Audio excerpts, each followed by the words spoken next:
Cuando los colegios se enteran de que el alumno que está postulando es autista, ponen muchas barreras y terminan rechazándolos. Por dos razones. Simplemente porque no se les da la gana de aceptarlos o porque no están preparados para recibirlos. Es por ello que hoy viajamos a Venezuela para hablar con la magíster en orientación conductual, María Alejandra Ortega Albornoz, fundadora y CEO de la Fundación Cristal, quien nos hablará sobre las adaptaciones curriculares para la atención del autismo. Bienvenida, Mari, a Con Mente Diversa. Gracias a ti por la invitación, Diego. Muy agradecida de la oportunidad de poder hablar de inclusión. Mari, cuéntanos un poquito. A ver, como decimos, comenzamos por el principio. Tú eres juez penal. Sí, tu formación, fui. Pero tu formación fue juez penal. ¿Qué hace un juez penal dedicándose a la orientación conductual? Fíjate que tiene mucha relación. Realmente yo llego acá porque tengo un hijo con condición de autismo. Yo me graduó muy joven como abogado y se abren los concursos en el 2001 y yo concurso para juez y gano el concurso. Pero pasando todo un tiempo, tengo a mis hijos y uno de mis hijos tiene la condición de autismo. Al menos para aquel momento era solo autismo. Entonces, a partir de allí, yo vivo en una ciudad pequeña donde realmente no había un equipo multidisciplinario para atender el autismo. Yo empiezo a indagar, a informarme y me doy cuenta que necesito un equipo. Entonces, a partir de allí, empiezo a formarme en pro de mi hijo. Pero me voy dando cuenta que mientras yo me voy formando, puedo ir ayudando a otras personas. Así nace Fundación Cristal en el año 2010. Yo me retiro como juez y me dedico totalmente a esto. Y entonces yo, haciendo una retrospectiva, decía, ¿por qué tuve que dar esa vuelta tan grande y conocer a través de mi hijo mi verdadero propósito? Y te soy sincera, era necesario, porque el haber sido juez penal me dio objetividad, me dio saber ponerme en el medio de un conflicto y poder decidir con lo que tenía. Y eso fue transversal para yo ayudar a mi hijo. Y ha sido transversal para yo ayudar a tantas familias, porque ahorita, por ejemplo, estoy en Caracas y voy a servir de mediadora entre el colegio y unos representantes porque hay una condición que no se está trabajando como es. Entonces, de eso me sirvió y me dio mucho temple. Aparte, con mi hijo he vivido otras situaciones porque tiene otras comorbilidades y ese temple se lo debo a esa escuela que fueron 10 años en ese trabajo que demandaba emocionalmente mucho. ¿Y quiénes se acercan a la fundación? Fíjate, la fundación desde el año 2010 hasta el 2021 fue una fundación dedicada a la atención psicoeducativa de los niños, niñas y adolescentes. ¿Ok? A su vez, atendíamos a los papás y a los colegios, porque si no hacíamos la triada, en muchos casos el progreso o los avances del niño pues no se veían, no fluían. Cuando tú tienes a la maestra combinada con mamá y el papá y el cuidador, pues ese niño avanza espectacular, empieza a generalizar aprendizaje, etc. Entonces, aparte de esas terapias, se daban charlas formativas a los papás, charlas formativas a los colegios. De hecho, nosotros hicimos un diplomado, yo soy autora de un diplomado de formación de tutores para la condición del espectro autista, un diplomado universitario de 120 horas, sacamos 3 cortes entre el 2016 y 2018. Sin embargo, en el 2021, cuando comienza la pandemia, que fue antes, 2020, pero ya en el 2021 decidimos que mantener la estructura como tal de la fundación era muy cuesta arriba. Aparte, no puedo negarte que influye el éxodo masivo que hemos tenido. Pues. Muchas de mis psicoeducadoras, incluso muchas de las facilitadoras, éramos 6 facilitadoras en el diplomado, y de esa no quedó ninguna, quedé yo nada más en el sitio, porque dábamos el diplomado presencial y ya no estaban, ya estaban repartidas por otras partes. Entonces me vi en la necesidad de volverme online. Entonces, a partir del 2021, empiezo yo a todos los programas que tenía hasta ese momento para trabajar en el sitio con los papás, llevar todos esos programas a nivel online, igual con los colegios.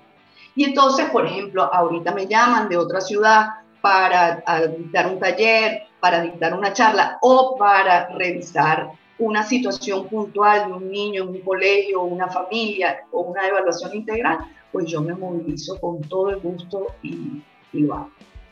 En el Perú ocurre muchas veces de que hay colegios personalizados, ¿ya? Inclusivos, entre comillas, que quieren dedicarse al tema con los niños autistas. Pero muchas veces esos mismos colegios no están preparados para recibir a los niños o con autismo, o con TDAH o con síndrome de Tourette. Entonces, ¿cómo se podría hacer para que los docentes salgan preparados ya de la universidad? A nivel mundial, o al menos del sur, vamos a concretarnos al sur, tendría que cambiarse el pensum en varios aspectos. Normalmente al docente se le enseña algo muy somero cuando es docente de educación especial, algo muy por encima de cada una de las necesidades especiales que pueden ocurrir en aula. Al final el docente, incluso cuando es un docente de educación especial, tiene que seguir formándose, porque lo que le dan para el manejo conductual es escaso en pregrado, y lo que te dan sobre cada una de las condiciones es algo muy puntual, porque si no, nada más se llevarían 5 años hablando de autismo. O sea, humanamente no se puede hacer otra cosa, sino que el docente se siga formando. ¿Cuál es el punto aquí? El punto hoy aquí, que ya no se trata de docentes de educación especial. Se trata de docentes de integral, docentes de educación inicial, docentes de educación física, de matemática, de física, de química. Entonces el profesor dice, ¿por qué? Si yo nunca me imaginé, o sea, ¿por qué yo tengo que tener en mi aula una condición si yo no soy ni he sido formado como un docente de educación especial? Pero es que el docente de educación especial tampoco cuenta con todos los recursos, tendría que hacer formaciones aparte para lograr. Eso es como pensar que alguien se gradúe de abogado y se sepa todo, se sepa civil, mercantil, penal. Tú te tienes que dedicar a algo y ser lo mejor posible en una rama, porque las ramas se expanden y cada vez son más grandes y no puedes abarcar todo. Entonces, más o menos acá es lo mismo. Sin embargo, si yo tengo un docente de educación física, yo tengo que ver cómo puedo incluir a todos, porque ya acá no se trata de que si yo quiero, de que si yo estudié, de que yo no me formé. No, ya no se trata de que este grupo de colegios es personalizado o es inclusivo. Yo explicaba que la inclusión es un movimiento que se está dando. Y se está dando a nivel mundial desde la primera escuela inclusiva que hubo en Estados Unidos en el año 75 hasta la actualidad. Nosotros acá en el sur tenemos una serie de tratados internacionales que han suscrito el sur y el Caribe completo para la inclusión escolar. Y ahí tengo que hablar obligatoriamente de la Declaración de Salamanca, donde te dice que todos los colegios tienen que ser inclusivos, porque todos los niños jóvenes y adultos tienen derecho de estudiar con su comunidad. ¿Para qué? Para poder incluirlo, para poder formar parte de una sociedad. Ahora bien, esa es la regla. ¿Habrá excepciones? Por supuesto que va a haber excepciones, porque si no, entonces las escuelas especiales desaparecerían y no van a desaparecer. Pero sí hay muchos alumnos que pueden permanecer en la escuela regular haciendo algunas adecuaciones o haciendo algunas adaptaciones, y el muchacho puede proseguir la escolaridad y llegar hasta la universidad.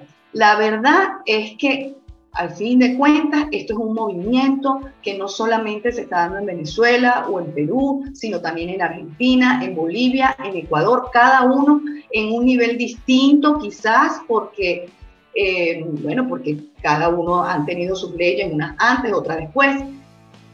Pero sí te digo, no se trata de leyes. Casi todos los países del sur, Colombia, Chile, Perú, que ahorita he tenido la oportunidad de estudiar las leyes de Perú, Venezuela, tiene unas leyes poderosísimas. Entonces, ¿por qué no se aplican? ¿Por qué no se aplican? No se aplican porque los papás no saben que es un derecho que tienen. Los docentes desconocen también esas leyes, y al final es una cuestión de aquí, Diego, de la mente. Es una cuestión de evolución como ser humano, de querer. Mira, si no tuviéramos las leyes y un docente se propone a incluir a un niño, lo termina haciendo, sin la ley. Entonces no es cuestión de leyes, es cuestión de hacia dónde vamos caminando. Y la verdad es que, salvo muy contadas excepciones en nuestros países, hay todavía un sistema de integración, más no de inclusión. Esa es la verdad. Pero yo abogo por ese sistema de integración, porque al final es un paso más, claro, a lo que era antes. Antes no había colegio que te recibiera un niño con condición, necesariamente tenía que ser educación especial, salvo que tú fueras amigo de la directora y te hicieran el favor de meter al niño en el colegio. Y todo el mundo, o sea, lo veía como extraño porque era diferente totalmente al grupo. Hay muchos colegios que te exigen hasta firmar una declaración porque el niño no esté con un diagnóstico o algo parecido, ¿no?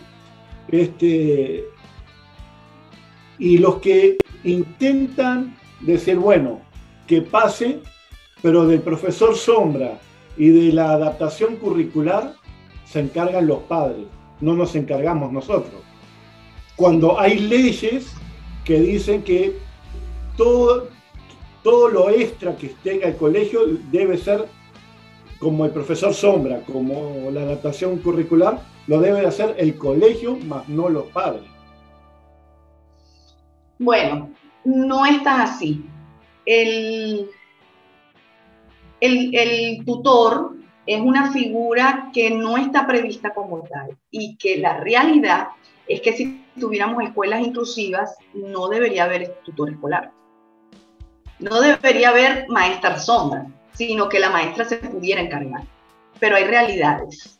En nuestros países donde estamos apenas por una integración, el tutor escolar es un gran recurso, es una estrategia de aprendizaje, es un mediador de aprendizaje. Sin embargo, yo me doy cuenta que se sigue utilizando como el acompañante o el cuidador del niño dentro del colegio.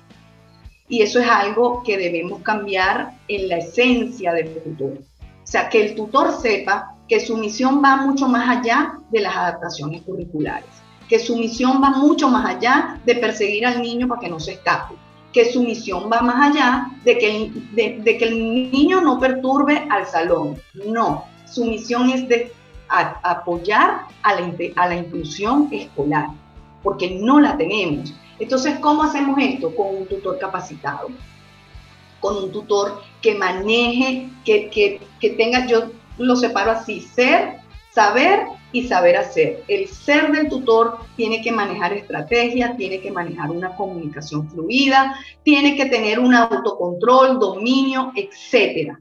Un largo etcétera. Que si no los tienes, son recursos que los puedes trabajar. Saber, necesitas saber de pedagogía, de matemática, de emociones, de conducta, necesitas ser un tutor muy integral y saber aplicar todos esos conocimientos que sabes. Eso es súper necesario. Cuando yo lo miro así, yo digo, cualquiera puede ser un tutor, pero tiene que estar formado. ¿Ok? Si no está formado, tú vas a cuidar a ese niño en el salón y en vez de hacer un favor a la escuela, al niño y a la inclusión, porque al final estás tutoreando, por ejemplo, a tu hijo o a un niño porque eres docente y decidiste tutorearlo. Pero con esa tutoría tú estás o abriendo puertas para los que siguen o cerrando puertas a los que vienen. Porque resulta que si la experiencia escolar no es favorable, probablemente esa escuela no quiera abrir más nunca sus puertas para alguien con condición, o al menos lo haga con mucho recelo nuevamente. Entonces, el tutor tiene que estar muy bien formado. Nada dice, especialmente salvo una ley colombiana que habla directamente del tutor escolar. Sin embargo, de las adaptaciones curriculares, todas las leyes hablan claramente que las escuelas deben hacer adaptaciones curriculares. Y esas adaptaciones pueden ser del ambiente o pueden ser del propio currículum. Entonces, ¿qué pasa? Que la escuela no lo hace. La escuela a veces tiene el informe del niño, tiene el certificado de discapacidad del niño, pero no hace las adaptaciones. Entonces, bueno, un tutor, si los papás tienen la posibilidad de costear un tutor, porque un tutor en Perú, en Venezuela, en Argentina, en donde sea, primero es un personal escaso porque no todo el mundo está tan bien formado como para ser un tutor. Y en segundo lugar, es costoso y es adicional a todo el tratamiento cuando hablamos de autismo, porque cuando hablamos de autismo hablamos de terapia, hablamos de integración sensorial, hablamos de deporte, hablamos de muchas cosas que nuestros niños y jóvenes deberían hacer y entonces además una carga adicional del tutor. Cuéntanos un poquito, para la gente que no sabe, ¿de qué se trata bien la adaptación curricular en los colegios? Las adaptaciones curriculares son ajustes, modificaciones, acomodos que se hacen o del propio currículo, que es el programa educativo, o de acceso al programa educativo. Para ponerte un ejemplo de acceso al programa educativo, por ejemplo, el niño que usa lentes y lo colocamos en los primeros asientos. ¿Para qué? Para que pueda acceder a ver al pizarrón con mayor claridad y pueda tener las mismas oportunidades que los demás. Esa es una adaptación de acceso al currículo. Y no significativa, porque al final es un acomodo ambiental. Y las adaptaciones del propio programa educativo son las que se tiene que modificar algo del programa educativo para que el niño o el estudiante con autismo o con cualquier otra condición pueda aprender junto a los demás. ¿Qué se hacía o qué hace una escuela integradora, no inclusiva? Bueno, mi niño todavía está en primer grado, no lee, no escribe, y todos los niños están viendo el estado de la materia, líquido, sólido y gaseoso. Bueno, entonces todos ven líquido, sólido y gaseoso y mi niño está viendo A, E, I, O, U y aprendiéndose el silabario porque no sabe leer. Eso no se hace. ¿Por qué? Porque ahí no estás haciendo adaptación, ahí estás llevando un currículum paralelo, ahí estás llevando un programa educativo paralelo y el niño no está aprendiendo junto con sus compañeros.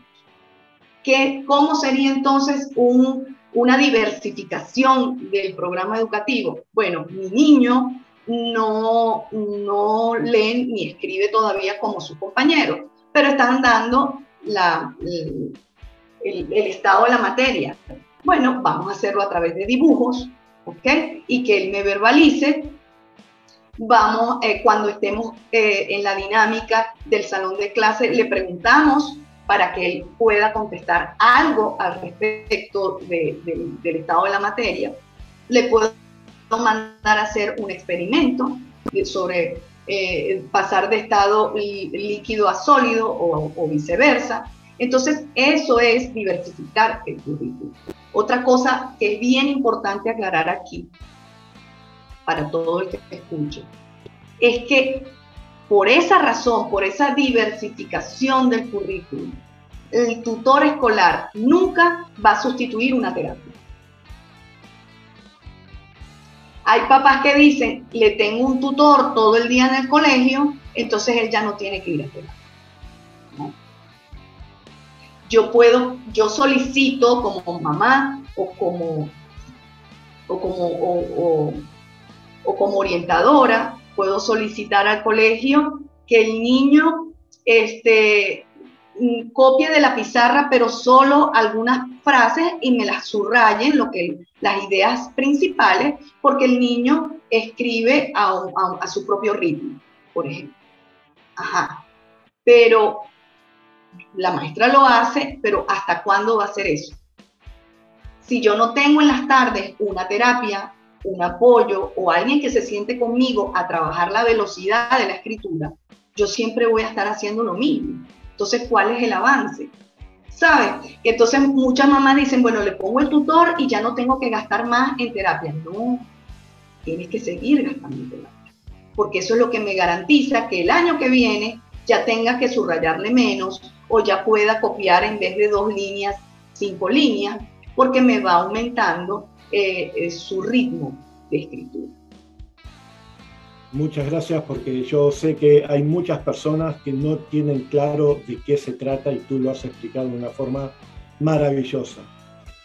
Cuando te encontré en redes sociales, lógicamente que te tuve que investigar.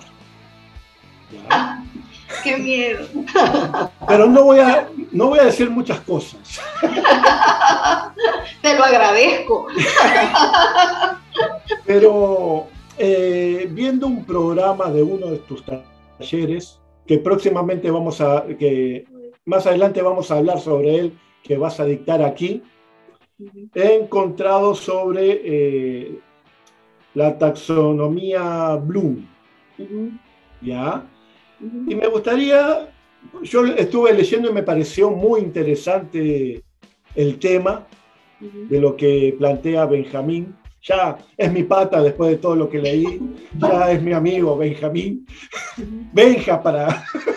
Ven. Entonces me gustaría que le explicaras un poco a nuestra audiencia de qué se trata.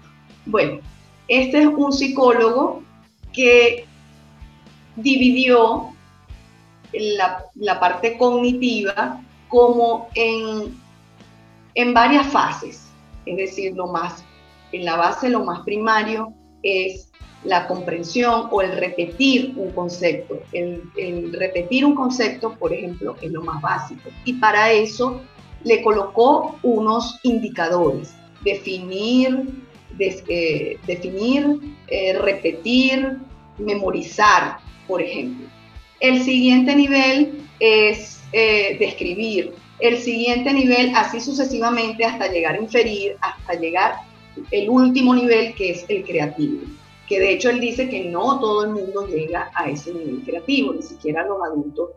Entonces, ¿para qué me sirve la taxonomía de Bloom? Me sirve para que si yo estoy haciendo una adaptación curricular, yo sepa qué indicador voy a tomar de acuerdo a las características que presenta o a las habilidades cognitivas que presenta mi niño. Si mi niño está todavía en repetir o en decir las características a memoria, yo no me puedo ir a describir porque no lo va a lograr. Entonces allí yo adapto, sobre todo cuando estoy ya en niveles de 3º o 4º grado, allí yo adapto y esa taxonomía nos sirve a la hora de trabajar. porque entonces él coloca como 10 indicadores, entonces a la hora de que la docente haga su plantilla para su malla curricular para ese trimestre, ya sabe perfectamente por cuál indicador lo voy a sustituir. Esta es la manera más simple que he podido describir. A lo mejor Bloom me escucha y dice, esta destruyó lo que hice, pero es la forma más simple de hacerte entender qué es. O sea, realmente se utiliza a nivel de trabajo. Si yo tengo dudas, como tiene muchos indicadores, y si te metes por internet, le han agregado mucho más indicadores de lo que en principio él colocó. Entonces me va a servir mucho para yo hacer mis adaptaciones y saber el indicador. ¿Por qué el indicador? Porque a través del indicador yo voy a hacer la evaluación y ese indicador me va a decir qué es lo que está logrando el niño. Y probablemente ese indicador también está en la boleta. Perfecto, más claro, échale agua. Mari, cuéntanos un poquito. Ahora con esto del COVID se ha usado mucho la tecnología, ¿ya? Y nos hemos dado cuenta de que los chicos con autismo, por ejemplo, son más visuales que otra cosa. Sí. ¿Tú crees que los colegios deberían usar más esta herramienta a la hora de educar? Me imagino, ya con tu cara ya. Por supuesto, fíjate. Las escuelas es el mismo diseño físico desde que comenzó cuando la revolución industrial. Lo único que ya en muchas escuelas no se usa la tiza, pero todavía existen escuelas en nuestros países que usan tiza. Y estamos bajo un concepto de escuela que definitivamente está caduco, pues. Me da mucha pena decirlo, pero está caduco. Siento que los niños que van hoy no son los mismos niños que cuando la revolución industrial, ni siquiera la escuela de hoy debería cumplir la misma finalidad que cuando se creó, porque al final se creó para que las personas repitieran trabajos manuales y servir a esa revolución industrial. Realmente yo no quiero esa escuela, yo quiero la escuela que enseña a mi niño a pensar. Ah, pero es que tu niño tiene una condición, bueno, enséñamelo a pensar hasta donde pueda. ¿Ok? Estamos en una era digitalizada donde hay retribución inmediata cuando el niño o el joven juega videojuegos, la retribución es inmediata. Entonces llego a un colegio donde la retribución es para dentro de 3 meses cuando me entreguen el boletín. Y te lo voy a poner aún más, para no entrar más en ese detalle, pero te lo voy a poner aún más gráfico. Las TICs, que son las herramientas tecnológicas, deberían ser fundamentales para hacer adaptaciones curriculares. ¿Por qué? Porque un niño con autismo, que de repente su motricidad fina no es la más deseada o no va acorde con su nivel académico, pues con un TIC, con una tablet lo solucionarían, por ejemplo. Y no es eso, es que los colegios no aceptan que entre una tablet, porque ¿qué le voy a decir yo al otro niño? Porque si el otro niño, porque no, porque sí, y no se puede. Entonces es terrible. Hay que hacer lo que se pueda con lo que tenemos, pero es terrible porque al final nuestros niños, Diego, al final nuestros niños no van a utilizar ni siquiera la agenda que uno utilizaba, donde escribía Agenda 2005. No, van a usar el teléfono como agenda, van a usar una tablet como agenda. Y lo grave no es esto, porque al final, bueno, están los profesores y habrán unos que están más actualizados que otros. El problema es que los profesores piensan que lo que están haciendo es lo máximo. Entonces sacan un cuaderno, los profesores de primaria, no sé si lo has visto, sacan un cuaderno donde llevo 10 años de profesora y sacan el mismo cuaderno que hicieron hace 10 años, a lo mejor con una que otra anotación, porque ya se ve usadito, pero es la misma información. Mira, y yo realmente, Diego, a lo mejor no soy la llamada en decir eso, pero sí te quiero poner este ejemplo. Yo estaba hace poco haciendo una charla. Es más, la acabo de editar antes de entrar contigo. Sobre las normativas jurídicas acá en Venezuela. La charla la he dictado 6 veces. Desde el 2017. No han cambiado las leyes desde entonces, pero mi charla la he cambiado 6 veces desde entonces. De hecho, a la persona que me la pide y se la brindo, me dice, pero ¿por qué usted se complica tanto y no pone ni siquiera las mismas láminas? Porque mi visión respecto a esto ya cambió. Son las mismas leyes, pero mi visión con respecto a esto tiene otra madurez. No es la misma del 2017.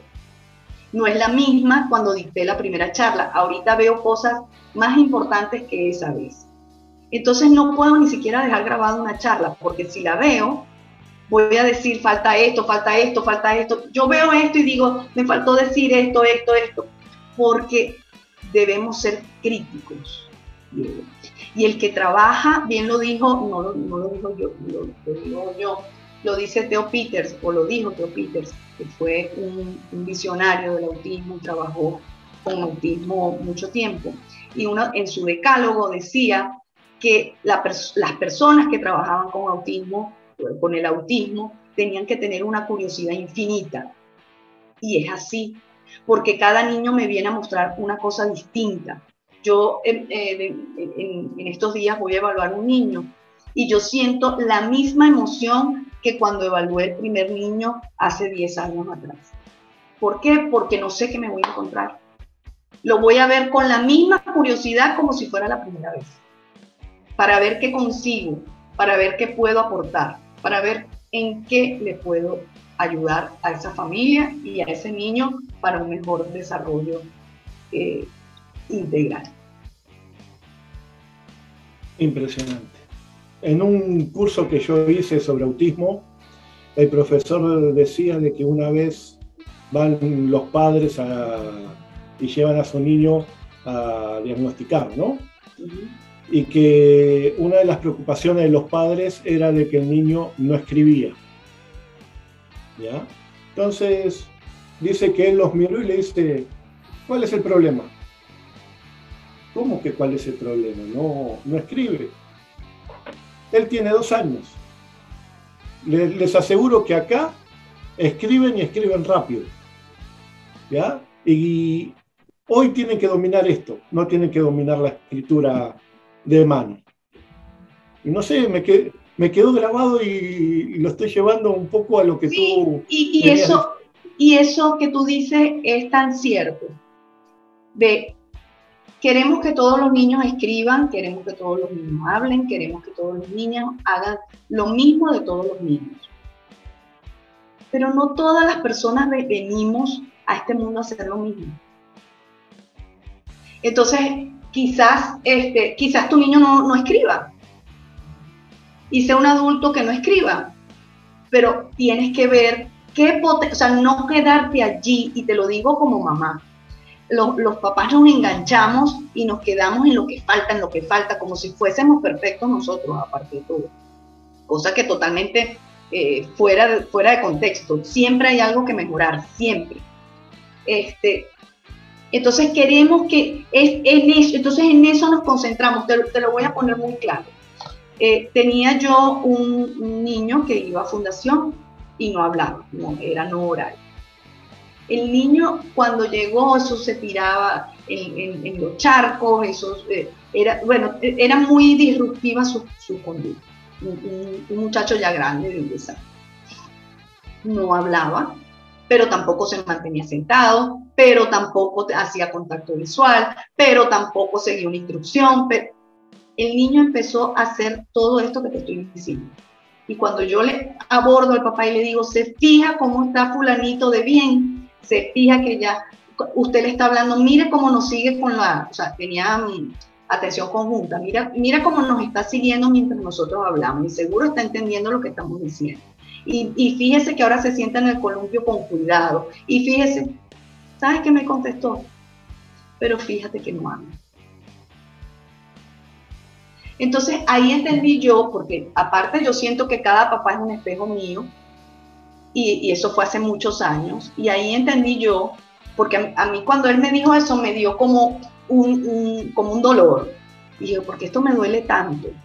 Me duele tanto porque yo estaba enganchada igual que él, pero con mi hijo en otro aspecto. Y yo digo, ¿por qué no tenemos que pegar allí? Si mi hijo tiene esta y esta y esta y esta habilidad. Es más, voy a empezar desde hoy a anotar las habilidades de mi hijo. En vez de potenciarlo, no, lo limitamos.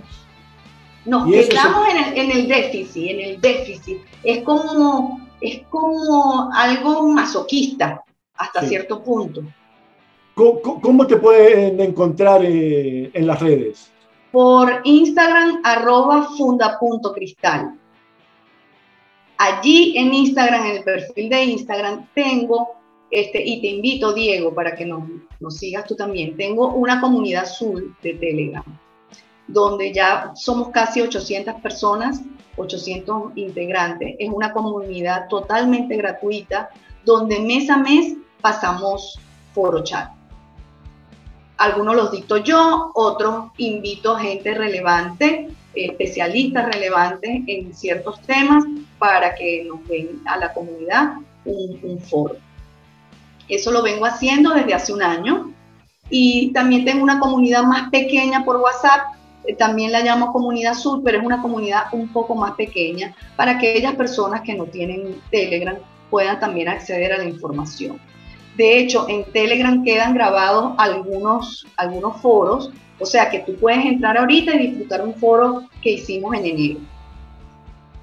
Igualmente, yo participo también en otras comunidades cuando me invitan para hacer foros, hacer talleres. Algunos son gratuitos, otros talleres los hacemos a pagos porque definitivamente es parte de un trabajo, pero igualmente las personas que me escriben al WhatsApp de Fundación Cristal, como me escribiste tú, que es más 58-416-946-6548, solo WhatsApp. Vas a dictar un diplomado en el Perú. Sí. Háblanos un poquito, invita a la gente a participar, a la audiencia a participar. Bueno, con ABAI Perú he tenido la oportunidad de llevar, acabamos de concluir el sábado pasado, un taller sobre tutor escolar. Un taller muy completo, sobre todo en las bases teóricas que son tan importantes para después irnos a la práctica. Ese ya lo concluimos. El que viene es el 6 de agosto con ABAI Perú, solo de adaptaciones curriculares. Vamos a hablar obviamente del fundamento jurídico, de algunos conceptos que hay que tener claro, pero va a ser muy, muy, muy práctico. ¿Okay? Vamos a trabajar con una casuística, se les va a entregar unos informes para irlo adecuando a través de actividades o a través de una planificación. Allí vamos a hacer un trabajo donde la persona que haga el taller se sienta un poco más seguro, se sienta un poco más dispuesto a hacer las adaptaciones curriculares. Excelente idea para un tutor escolar, excelente diplomado, ellos lo llaman diplomado, para el docente de aula también. ¿Y cómo hacen para inscribirse? Tiene que ser directamente con ABAI Perú. Perfecto, entonces estén atentos, les recomiendo los cursos de ABAI que traen muy buenos profesionales y acá vemos el mejor ejemplo de ello, ¿no? Bueno, realmente sí, ABAI tiene muy, muy buenos cursos de conducta, de muchos cursos excelentes y yo espero continuar con ABAI haciendo formaciones y llevando el mensaje de inclusión y formando. Y que todo docente, todo tutor que trabaje en la inclusión tiene que estar todo el tiempo en formación continua. Así como yo formo, igual yo también tomo formación. Bueno, no te queremos robar más tiempo. Ha sido una conversación muy, pero muy enriquecedora para todos nosotros. Nos has aclarado muchas dudas y bueno, y espero volver a contar contigo en un futuro porque tienes mucho, mucho para darnos. Ay, gracias. Gracias, Diego. Para lo que necesites, con Mente Diversa, yo estoy acá. Solamente escríbeme, que por lo general te voy a decir que sí. Trato siempre de decir que sí a toda propuesta que sea una oportunidad de inclusión. Muchísimas gracias. Muchísimas gracias por la oportunidad, Diego. Muchas gracias a ti. Esto es Con Mente Diversa, un espacio donde conviven las diferencias.